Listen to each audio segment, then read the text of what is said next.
Vamos dar continuidade. O nosso próximo tema é empreendedorismo social para profissionais de saúde.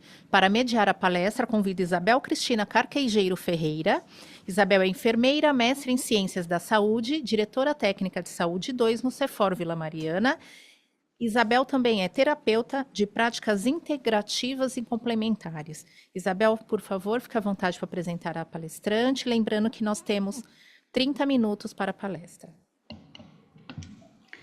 Boa tarde a todos. Eu convido a professora Marta Cristiane Alves Pereira, que é enfermeira, docente da Escola de Enfermagem de Ribeirão Preto, da Universidade de São Paulo, onde é responsável por disciplinas de gestão, tecnologia, inovação e empreendedorismo em saúde e enfermagem, graduação e pós-graduação, orientadora do programa de pós-graduação, mestrado e doutorado, coordenadora do Lab 19 e supervisora do Humane Inovação e Gestão em Saúde, coordenadora da Comissão Nacional de Inovação e Empreendedorismo em Saúde do Conselho Federal de Enfermagem. Professora, pode assumir a sua vez. Boa tarde.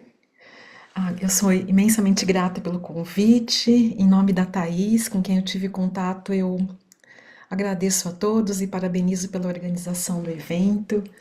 Também agradeço a oportunidade de estar aqui enquanto colaboradora do Corém São Paulo, na temática de inovação e empreendedorismo. E, sem dúvida nenhuma, agradecer a todos que estão conosco. Eu vou compartilhar aqui a minha tela, só um minutinho. Então, primeiramente, eu preciso declarar, que não tenho conflitos de interesse financeiros, comerciais ou institucionais relacionados a esta apresentação. O meu objetivo aqui é compartilhar conhecimento e promover o debate, o diálogo sobre esse tema tão relevante. Relevante, sim, porque devemos considerar o poder transformador do empreendedorismo social e, sem dúvida, preciso começar com essa pergunta, Quando nós tratamos de empreendedorismo na enfermagem, não é uma especialidade, então os empreendedores sociais são especialistas em quê? E para começar esse diálogo, eu preciso destacar que os empreendedores sociais precisam ser especialistas no que está acontecendo no mundo e também onde nós estamos. Por isso que eu compartilho essa reportagem aqui do dia 21 de fevereiro, em que eles destacam que o coronavírus recém-descoberto em morcegos na China poderia afetar humanos. Por isso eu resgato essa publicação de 2007, em que os autores dizem que nós devemos estar preparados para uma emergência do SARS. E aí eu fiz um print da tela desta publicação e que eu traduzo aqui para facilitar a questão da inclusão das nossas apresentações. Exatamente isso, que os coronavírus são amplamente conhecidos por sofrerem recombinação genética, o que pode levar ao surgimento de novos genótipos e surtos, e que a presença de um grande reservatório de vírus semelhantes ao SARS-CoV em morcegos ferradura, juntamente com a cultura de consumir mamíferos exóticos no sul da China, é uma bomba relógio. Então, eu quero, já começar a minha apresentação para mostrar para vocês que o empreendedorismo social, ele fica muito atento ao que está acontecendo hoje, mas os problemas que os empreendedores sociais abordam são problemas que continuam sem resolução efetiva, apesar de não serem tão novos assim, deles acompanharem a humanidade desde o seu início. Ele ainda acrescenta a possibilidade de reemergência do SARS e de outros vírus novos provenientes de animais ou laboratórios, portanto, a necessidade de preparação, e, portanto, a necessidade de preparação não pode ser ignorada. Então, quando nós olhamos uma publicação de 2007, E uma reportagem de 21 de fevereiro de 2025, a gente percebe o quanto que é importante essa atenção para o contexto. E será que a previsão em relação ao SARS-CoV não pode ser aplicada ao clima? Tudo que nós estamos vivendo aí, né? Eu estou aqui em Portugal, no meu pós-doutorado, mas quem está aí em São Paulo, na minha cidade, Ribeirão Preto, por exemplo, em relação às ondas de calor que afetam a saúde, mas afetam o mundo como um todo, né? Não é só a vida, e as ondas de calor também são acompanhadas de tempestade. Será que os empreendedores sociais precisam também ser especialistas em tempestades, que também são previstas, assim como o calor, assim como o SARS-CoV, e que o calor exagerado também, extremo, também leva à seca ou aos incêndios? Eu fiz questão dessa imagem, que é de uma notícia aqui de Portugal, colocar a imagem do que acontecia próximo à minha casa em incêndios recentes no interior do estado de São Paulo também. Mas o mais interessante dessa imagem, que foi uma foto de um jornal publicado aqui em Portugal, foi que eu perguntei para os alunos do primeiro ano do curso de enfermagem da Universidade Católica do Porto, que eu dava uma aula sobre isso, empreendedorismo social, mas com outro nome, que chama empreendedorismo além da universidade. Esse era o tema da minha abordagem com eles. E eu perguntei qual que era a diferença dessa imagem com as anteriores sobre desastres extremos naturais. E uma aluna disse: "Ah, essa imagem, essa pessoa foi colocada aí por inteligência artificial."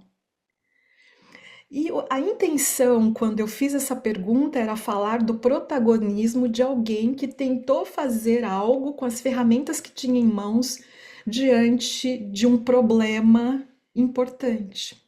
Com certeza, ele olhou e viu que não daria para fazer nada com o que ele tinha em mãos. E isso é uma atitude segura que nós devemos cultivar. Mas olha o quanto que é importante tratar destas questões humanas e tecnológicas juntas. Se uma abordagem proativa num acontecimento real, emergencial, não é possível ser feito com a inteligência artificial, nós devemos prestar atenção nela. Sim, porque ela ajuda a prever os eventos extremos para que nós possamos nos preparar a eles. Não esqueçam que muitas notícias podem ser falsas e gerar falsos alarmes, como essas imagens que parecem tão realistas, mas que são criadas por inteligência artificial. E eu também destaco aqui no cantinho que a inteligência artificial aprende a nos imitar. Independente do nível de semelhança conosco, ou do quanto ela nos imita, ou quanto que elas podem nos apoiar em termos de ferramentas, como foi bem colocado pela Raquel aqui anteriormente a mim, algumas ações na vida real, a inteligência artificial não pode resolver, não pode atuar de maneira efetiva. Podem nos ajudar, mas não podem tomar o protagonismo da cena, como foi dito pela aluna naquela imagem anterior. Sim, nós somos especialistas em tecnologias digitais, elas nos acompanham. Tem um professor Lully que ele diz que é uma prótese nossa, que amplia a nossa capacidade de fazer as coisas. Apesar de especialistas em conexões digitais. Opa, deixa eu ver aqui o que eu errei. O mais importante de ficar pensando sobre se isso é bom ou se é ruim, é dizer, aqui acabei de citar o professor Lully da ECA, é o que acontece aqui. Essa atenção plena também, como foi dito na palestra anterior, em relação à questão da comunicação não violenta, realmente estar presente aqui e perguntar o que acontece aqui, mas não para ficar somente como meros espectadores. Sim, nós estamos o tempo todo conectados e assistindo à distância. É muito diferente quando, por exemplo, eu coloquei as imagens de São Paulo, que a gente vê um temporal ao longe na janela, eu moro num prédio alto, ou quando nós vemos a água subindo dentro do metrô e alcançando nossos pés e a gente tendo que subir em alguma coisa para se proteger. Então, é muito interessante que ou nós somos vítimas dos eventos extremos, ou nós podemos ser protagonistas nas soluções. E é muito interessante essa definição de eventos extremos, porque eles são caracterizados pela raridade. Eu pergunto para vocês, será que eles estão deixando de ser menos raros, pelos impactos que sem dúvida nenhuma são significativos, mas os desafios sim, não são raros e são muitos, tanto para que a gente possa prever esses eventos, como que a gente possa gerenciar esses eventos. E esses eventos, eles podem ocorrer em vários domínios, seja no clima, como nós estamos vivenciando, seja nos sistemas sociais, ou seja nas experiências pessoais, que também podem se caracterizar como eventos extremos. E mais ainda, né? Vamos prestar atenção de novo nas imagens que também aqui eu fiz a questão de colocá-las intencionalmente. De novo, aqui eu fico, além de pensar sobre os eventos extremos e receber as notícias, ou eventos que não são tão extremos assim, são muito comuns e são cotidianos, além de me espantar sobre eles, esses eventos extremos ou não, mas que são cotidianos, principalmente na atuação da enfermagem, quais respostas nós damos para esses eventos? E essas respostas, sem dúvida nenhuma, eles são elas são variáveis de acordo com a intensidade desses eventos e da percepção que eu tenho, da nossa emoção diante deles, da percepção de risco. Então, nós vemos sim pela televisão, seja em incêndio, seja em inúmeras situações que as pessoas, inundações, que as pessoas, por um ímpeto, elas se colocam em risco. E aí, realmente, o desfecho são piores ainda do que seriam quando nós conseguimos gerenciar de uma maneira adequada esses eventos. E sim, as mídias sociais nós temos visto isso, e dados públicos sim podem melhorar nosso sucesso em termos de alívio ou de gerenciamento desses desastres. E eu preciso até de pensar enquanto uma gestão coletiva em termos de informações que permitem para que nós possamos lidar com esses eventos de uma maneira mais efetiva. Eu gosto muito de usar o Waze, e o Waze simplesmente é a compilação de vários lasers enviando informações de localização, ou de velocidade, ou de alertas que a gente pode intencionalmente enviar. Então, o que nós aprendemos com uma iniciativa empresarial do Waze, que é um serviço público que não é pago a princípio, eles usam os nossos dados, mas não é pago monetariamente, em que eu pago para usar o Waze. Então, o que nós podemos aprender com essas situações, com esses exemplos que nós usamos muito no empreendedorismo para gerar situações que podem ter melhores desfechos. E sem dúvida nenhuma, os eventos extremos e os eventos da saúde são complexos e extremos para quem vivencia uma UTI, por exemplo, no Covid, aqui como a gente exige abordagens interdisciplinares para que a gente possa entender e mitigar os seus efeitos, mas é preciso que eu tenha definições, compreensões claras para que a gente possa ter insights que sejam realmente efetivos e baseados no humano. Agora nós precisamos de definir isso, que sim, a inteligência artificial, as mídias digitais, os sistemas computacionais, eles permitem que nós tenhamos insights, mas os comportamentos precisam ser focados no humano. Então, quando nós falamos em eventos extremos, e eu já disse para vocês aqui, compartilhei aqui das informações, o quanto elas são importantes, além dos alertas do clima ou de outras situações epidemiológicas em termos de epidemias ou doenças, assim como a raiva lá em Ribeirão Preto, que tem um alerta em relação à raiva e que pede a vacinação, nós precisamos também estar atenta para o alerta empreendedor, em que nós usamos essas informações para identificar oportunidades que não foram encontradas por outras pessoas, que às vezes porque estão alheias ou porque não têm um conhecimento prévio distinto.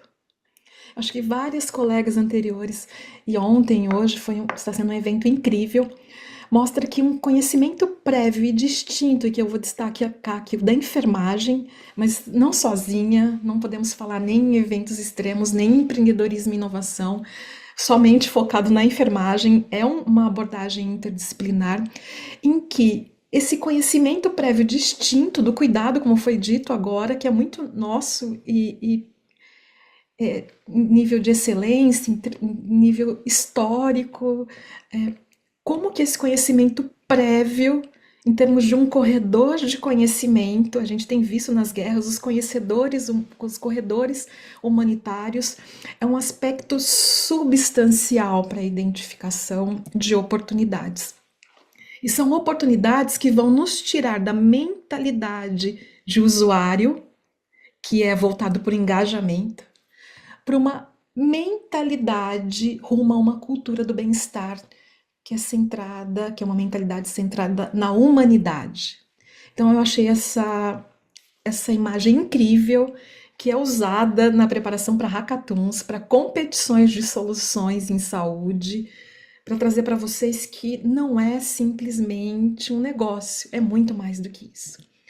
E empreendedorismo social e os especialistas em eventos extremos, que eu fiz aqui essa analogia para que eu pudesse trazer uma especialidade, digamos assim, compartilham o mesmo propósito, que é criar soluções para minimizar os impactos de crises e aumentar a resiliência social de forma proativa. Então é realmente se colocar em ação para fazer algo e não ficar somente como um espectador, né? Então, quando esses dois campos se encontram, surgem oportunidades de inovação e empreendedorismo positivo.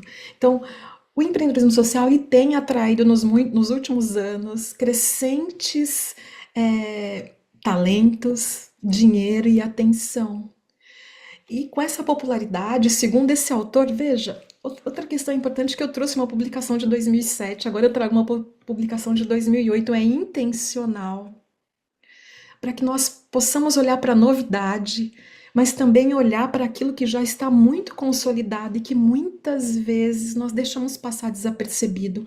Ou se nós temos o conhecimento, nós não colocamos ele em prática, nós não nos colocamos em ação. Então, o que realmente o empreendedor social é e faz? Então, sim, sem dúvida nenhuma, chamar tudo de empreendedorismo social é um termo inclusivo e a questão da inclusão sempre é por um bem maior, mas a gente precisa de um conhecimento e de uma conceituação um pouco mais clara, no sentido de que o empreendedorismo social cria respostas novas e mais eficazes para desafios de todos os tempos, de nossos tempos, mas de todos os tempos, que é manter as pessoas saudáveis, por exemplo, reduzir a carga de carbono, a poluição, que pode levar a esses desastres todos que a gente tem ouvido falar, os ecologistas há muito tempo nos alertar, ou simplesmente não, porque é muito difícil acabar com a pobreza. Quantas pessoas vivem ainda em condições que não são dignas e que não são desejáveis para nenhuma pessoa. Então, por que o empreendedorismo social tem chamado tanta atenção? Porque as ferramentas clássicas, seja de políticas governamentais ou de soluções do mercado, se mostraram grosseiramente inadequadas para atender as necessidades da humanidade, digamos assim. E essa pressão que os humanos estão sofrendo para lidar com esses assuntos que são desafiadores e não são novos, mas que estão ressurgindo a cada dia nas nossas vidas, é que nós precisamos ir além do ganho monetário, do interesse meramente de sermos milionários, mas também devemos nos atentar para sobreviver com dignidade. Então, quando nós falamos de valorização profissional, significa um ganho justo e digno que ultrapassa a caridade. Nós não podemos sobreviver por caridade, porque nós precisamos do mínimo de condições para sobreviver enquanto profissionais, enquanto pessoas, em todos os sentidos. Então, sim, o empreendedorismo social, ele une essas duas questões, que seja resolver grandes problemas da humanidade, mas também conseguir sobreviver aqueles que trabalham em prol da humanidade, assim como a enfermagem. Esse relatório dessa fundação, que é de 2020, ele é o mais completo, e ele mostra que 622 milhões de pessoas são impactadas diretamente por ações de empreendedores sociais, e que mais de 6,7 bilhões de serviços ou produtos foram distribuídos por empreendedores sociais. E que os empreendedores sociais, eles adotam estratégias de mudança sistêmica. Isso é muito importante quando a gente fala desses eventos, tais como esses exemplos que eu disse agora há pouco, e que aproximadamente 90% dos empreendedores sociais, eles influenciam diretamente os objetivos de desenvolvimento sustentável e que eles mitigam o CO2. Ai, mas agora, a partir dessa apresentação, vocês entendem o que significa as questões ambientais, por exemplo, e todas as questões dos ODS, como eu disse, trabalho digno, redução da pobreza, mais saúde, trabalho digno, enfim, todas essas questões. E que esses empreendedores sociais, segundo esse relatório internacional, estão presentes em mais de 190 países. Está bem pequenininho aqui, mas o Brasil está aqui, olha, entre os mais escuros, aqui entre aqueles que têm empreendedores sociais mais atuantes.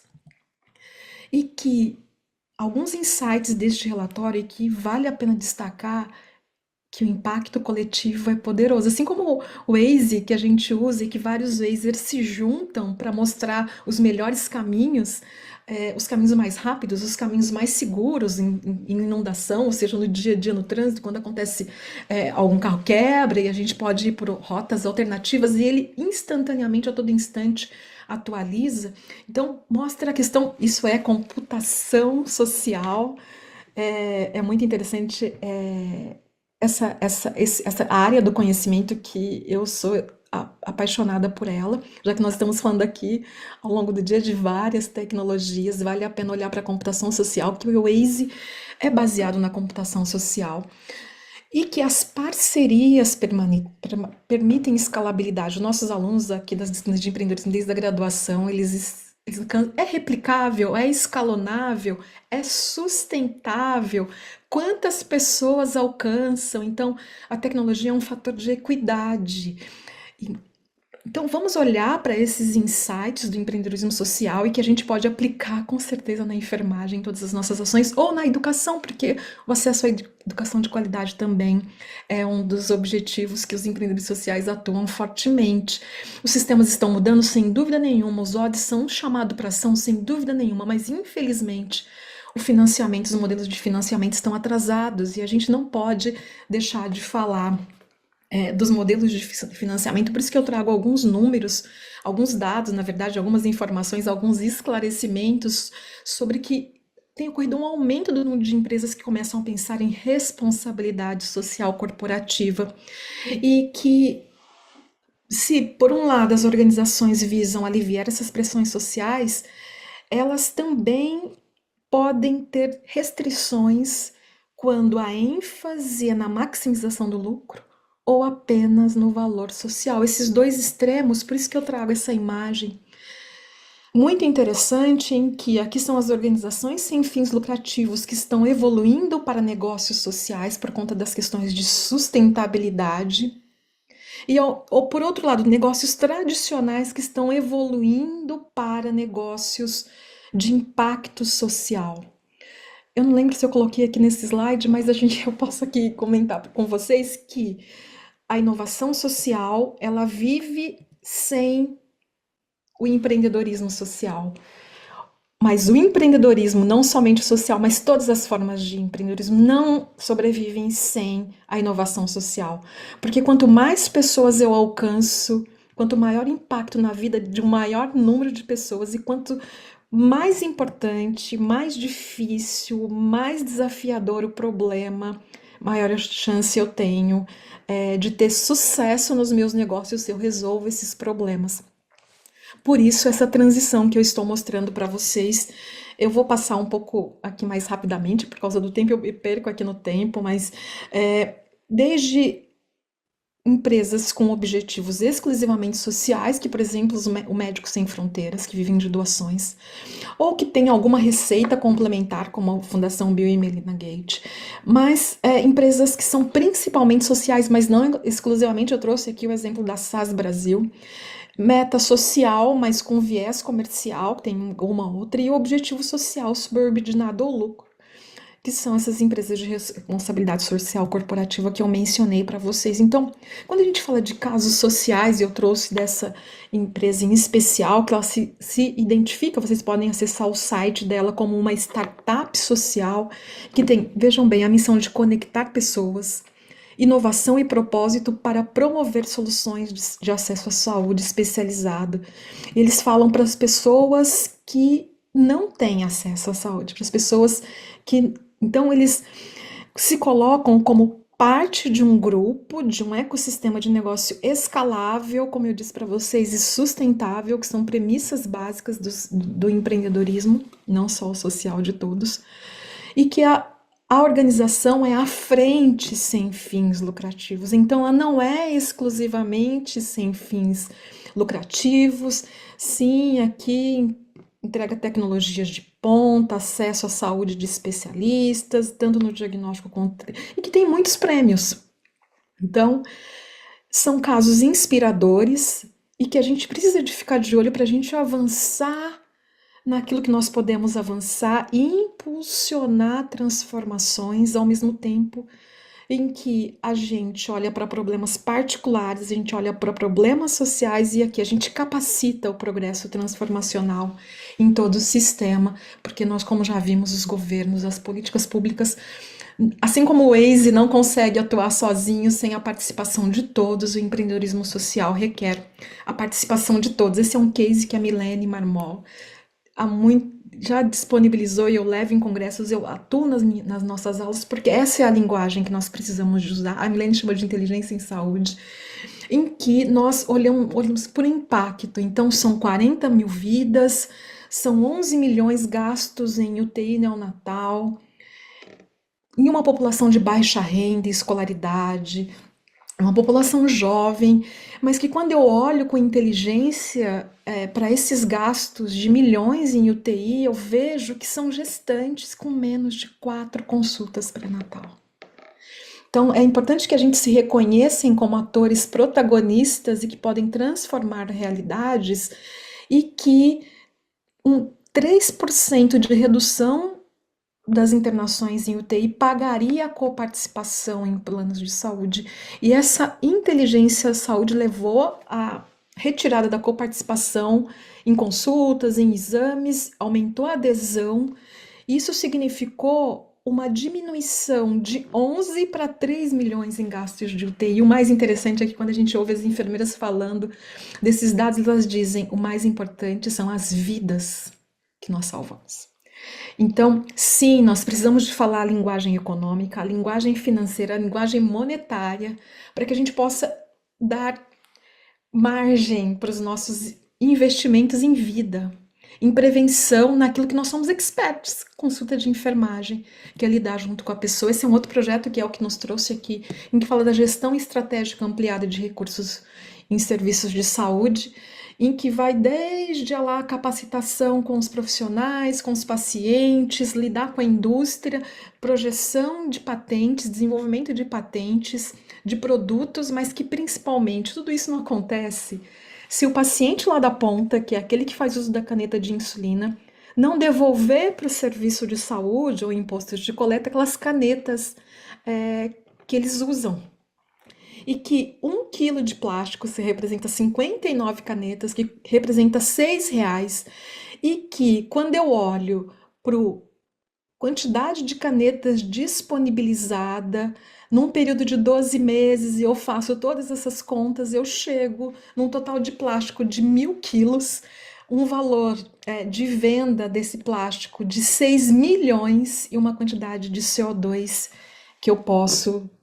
que são créditos, né, como nós usamos hoje em termos de CO2. Então, vejam bem, qual que é a nossa... Aqui são o quanto que o protagonismo do usuário da caneta de insulina, a partir de uma educação em saúde significativa, pode poupar o meio ambiente e também gerar recursos para investimentos em próprios programas, em programas de atenção à saúde de populações prioritárias e que levam a complicações de UTI, insuficiência renal, enfim, todas as complicações, além da qualidade de vida diminuída desses pacientes. Então, como nós podemos agir estrategicamente?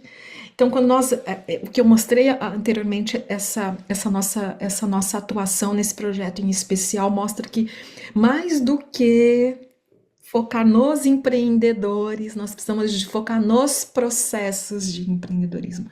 Aqui no caso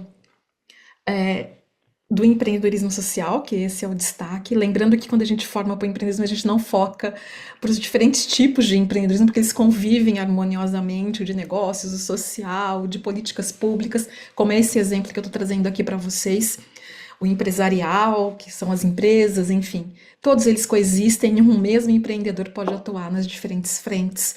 Então, quando eu olho para o processo, aí sim eu consigo identificar oportunidades e quais os fatores que podem influenciar essa realidade. Então, como eu disse aqui, já antecipei para vocês, não lembrava se eu tinha colocado, que a gente tira tantos slides por conta do tempo, em que depende da inovação social. E os empreendedores sociais frequentemente implementam novos modelos de negócio. Isso é muito importante. A forma como o que eu faço para atender aquela necessidade é diferente do que a empresa puramente com enfoque no ganho monetário ou a empresa ou o governo, eles atuam. Então é a forma de quem vive, de quem são os experts, como nós, por exemplo, podemos alterar esses processos e resolver os problemas de uma maneira mais eficaz. Então, uma inovação social refere-se ao desenvolvimento e implementação. A professora, a Raquel, se eu não me engano, desculpa se eu estou trocando o nome, ela disse agora, eu tenho que sentar e fazer. Então é isso mesmo. Não é só descobrir, mas assim, colocar em prática e medir o impacto.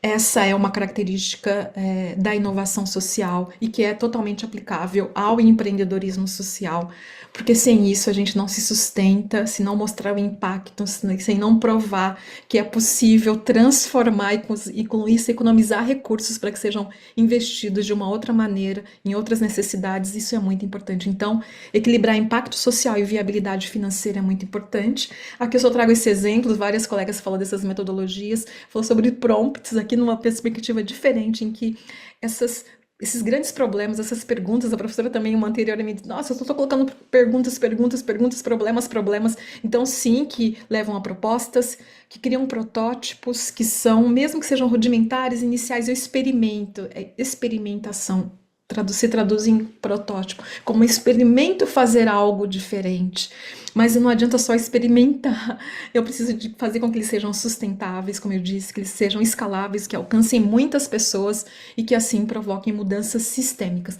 Esse é o processo de inovação social, isso está por trás da educação para o empreendedorismo. Então, compreender melhor isso faz com que a gente desmistifique, que a gente elimine os preconceitos que impedem que nós avancemos em alguns temas. Então, resolver problemas realmente complexos e se ajustar a mudanças inesperadas ou às vezes até esperadas, mas que foram desconsideradas, como aquele primeiro slide de 2007 que eu disse para vocês.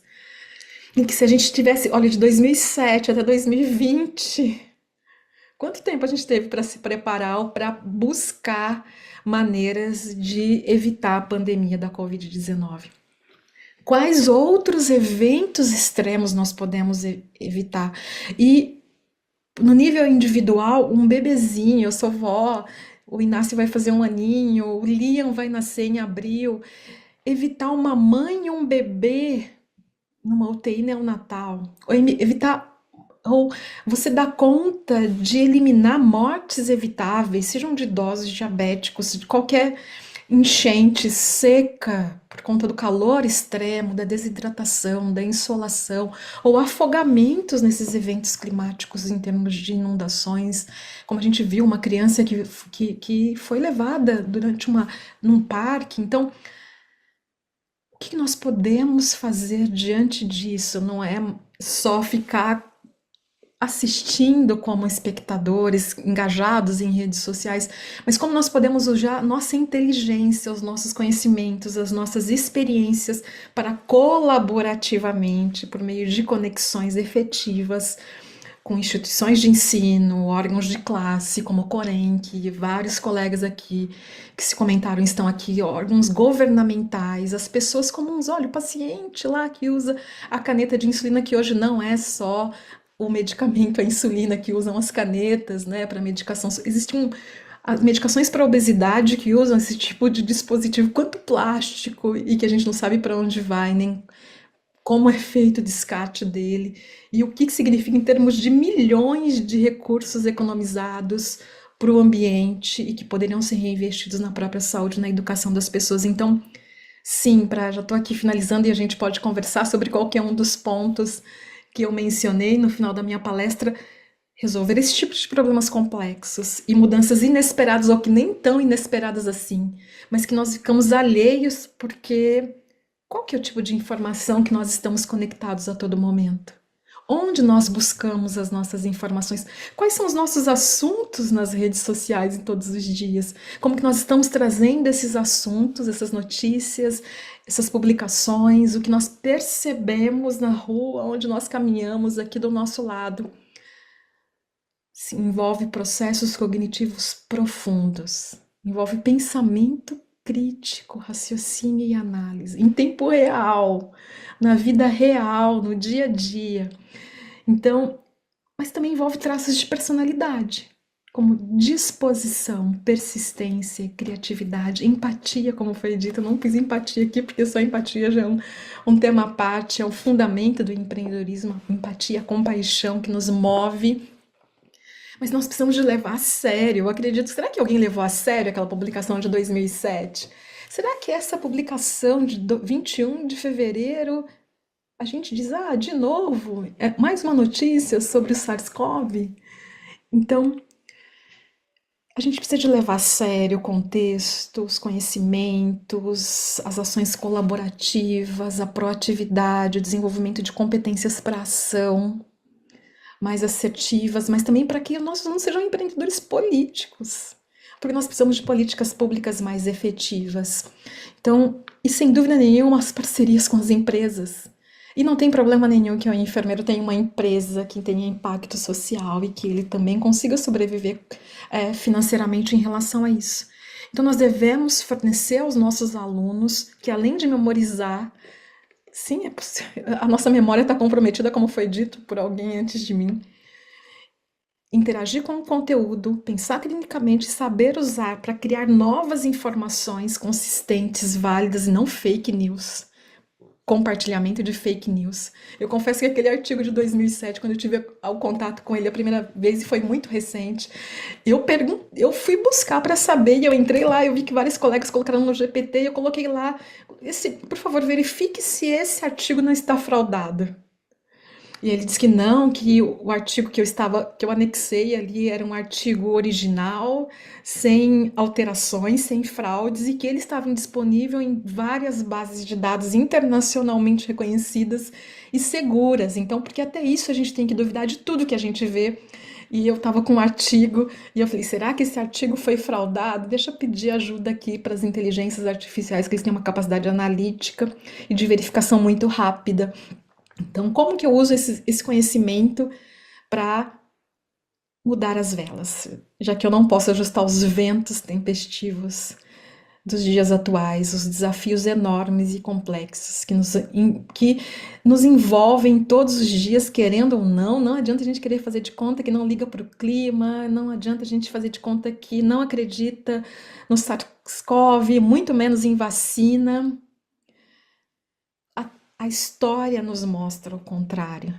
Então a gente pode sim ajustar as velas. Eu aqui na perspectiva da educação e empreendedora, que é o que eu tenho me dedicado e o que me trouxe aqui, além da gestão, que é a minha outra área de ensino na universidade, nas atividades de extensão, enfim, todos os meus âmbitos de atuação, nós devemos mudar o nosso curso ajustando as velas para vencer essa maré na educação que está deixando os nossos alunos e os profissionais mal preparados para enfrentar os problemas complexos do mundo real. Porque tudo que nós fazemos dentro de sala de aula ou em ambientes controlados não alcançam os desafios do mundo real e que nós enfrentamos todos os dias. Então aqui é só, opa, não sei de onde apareceu esse negocinho aqui, mas aqui é o que ele está tampando, é isso que eu vou deixar, não vou desfazer aqui a apresentação, mas é autoeficácia, por exemplo. O quanto eu acredito em mim mesmo e eu posso fazer algo diferente do que eu já estou fazendo hoje, são os recursos que dentro do contexto das competências empreendedoras são muito importantes. E quando eu disse lá de trabalhar colaborativamente, o quanto que eu consigo inspirar as outras pessoas, entusiasmar e atrair para que a gente possa ter uma causa comum, uma causa colaborativa, porque nós sabemos que quando nós estamos juntos nós podemos fazer mais e sustentar as nossas soluções. Também foi mencionada a questão do pensamento ético, que é um outro valor que está se perdendo, e a gente precisa de resgatar, e como eu já mencionei, aprender fazendo. E os empreendedores sociais, eles atuam nos odds, mas por isso que o empreendedorismo social é vital e é notavelmente diferente daquilo que a gente tem visto por conta da proposta de valor. E essa proposta de valor, que é o que nós do empreendedorismo falamos tanto, não é só o valor monetário, é o cultural, é o social, é o capital intelectual, porque sem conhecimento não existe inovação, como eu já mostrei aqui para vocês. Mas o que é vital e notavelmente diferente no empreendedorismo social é que ele dá ao dinheiro um coração e uma causa nobre. Vejam bem, eu não estou dizendo que a gente pode descartar o dinheiro. Não estou, e nós não podemos não pensar no impacto monetário e financeiro e o quanto que nós podemos intervir nisso e redirecionar o uso do recurso que às vezes não está sendo bem aproveitado, ou não está sendo aproveitado da melhor maneira possível, para aquilo que muitas vezes é dito que não existe dinheiro para isso. Então, como que nós podemos trabalhar nesse sentido? E aí essa reflexão que eu trago, que nós vivemos e que de uma forma condensa a minha intenção quando eu preparei essa apresentação, que nós vivemos em um mundo em constante transformação, onde inovações tecnológicas e mudanças sociais acontecem diariamente. Nem damos conta de acompanhar tudo, não é? Tentamos, por isso que é esse cansaço, essa fadiga, esse desgaste que nós temos mental. No entanto, enquanto acompanhamos essas novidades, precisamos acompanhar essas novidades. Eu mesmo já trouxe logo aí uma publicação de 21, o clima, o calor extremo muito recente. Nós não podemos esquecer que existem desafios estruturais que permanecem há décadas e continuam impactando milhões de vidas, a nossa vida. A gente precisa se incluir que essa dor é nossa, como a gente costuma dizer. Eu vivo essa dor na pele, eu sei muito bem o que significa essa dor. O acesso equitativo à saúde, quando muitas mulheres com câncer de mama, por exemplo, chegam ao momento do tratamento muito tardiamente e os melhores medicamentos ela já não tem mais acesso, já não é mais indicado para ela, por exemplo. A educação de qualidade, como eu disse aqui para vocês, educação em saúde, educação na formação em enfermagem de qualidade. A paz mundial, né? Quando nós vemos aqueles corredores de pessoas fugindo da guerra ou tentando voltar para casa da guerra, as questões éticas fundamentais, como a questão da responsabilidade em termos informacionais, quando a gente faz uso ou quando a gente propaga informações verídicas, o trabalho digno, quanto que na própria enfermagem estamos expostos a condições de trabalho que não são dignas, a erradicação da pobreza, que ainda são urgentes e exigem soluções inovadoras e sustentáveis, como eu canso de dizer. Então, eu agradeço ao convite por falar de algo que eu sou apaixonada e que quando eu conheci mudou a minha perspectiva de educação e enfermagem, apesar do preconceito que existe em relação ao tema empreendedorismo. Eu sou reconhecida no meio do empreendedorismo como lá vem a professora Marta, quem conhece de empreendedorismos, com o empreendedorismo em políticas públicas. Então, sim, nós somos proeminentes em empreendedorismo em políticas públicas. Isso não, como eu disse, descarta a possibilidade de ser bem pago para fazer empreendedorismo social. Então, a minha gratidão, muitas mãos, muitas cores, e que nós podemos sair de trás das grades ou sair do anonimato para que a gente possa fazer mais. O último slide era sobre a. Eu não sei o que aconteceu aqui, aconteceu alguma coisa, mas tudo bem. O último slide é sobre as referências, mas que já combinei com a Thaís. Eu vou disponibilizar essa apresentação para vocês, então eu estou à disposição. Muitíssimo obrigada e parabéns mais uma vez pelo evento e agradeço quem esteve aqui comigo nesses últimos minutos aqui, nesse momento de apresentação. Obrigado, professora Marta. Foi extremamente importante a sua palestra.